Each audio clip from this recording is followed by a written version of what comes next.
bwe kiba kisa kimpeereddwa ate n'omulundi guno okukomawo nga Trevor Yugi okubaako kye tugabana.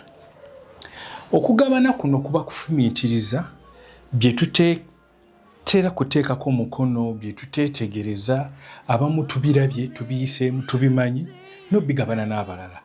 Tugende maaso eddoboozi lya Mukama Katonda. Eno ye vidiyo egoberera endala gye nasooka okukyogerako. Ffenna mu butuufu tuwulira eddoboozi lya Katonda naye obutayawula.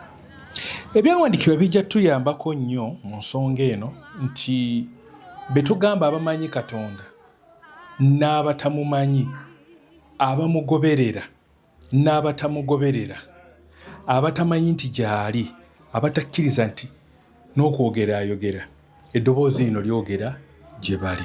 Ku lw'okuba twatondebwa mu kifaananyi n'enfaanana ya Katonda, tuli bitonde bye, ye yatukola, tubaako kituwulira ekyenjawulo.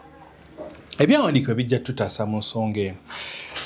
Kabaka Nebukadduneeza aloota ekirooto, naye ng'ekirooto kyaloose n'engeri gye yagambamu abagezigezi oba abasajja ab'amagezi mu bwakabaka bwe okumuyamba okukitaputa kyaliko enjawulo.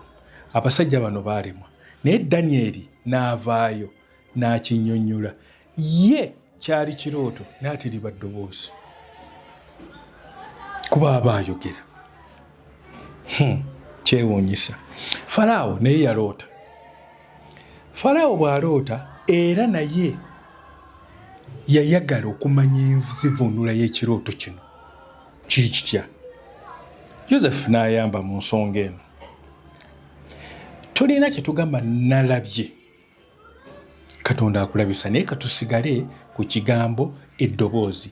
Ebyawandiikibwa mu Bayibuli ebyo byonna bye tulaba lyali ddoboozi nti Katonda yayogera n'abantu abo ne bawandiika, lyali ddoboozi ne bawandiika ebyawandiikibwa. Eddoboozi lino lya ngeri lijja mu ngeri nnyingi ze tuwulira, ze tulaba, ze tuyitamu.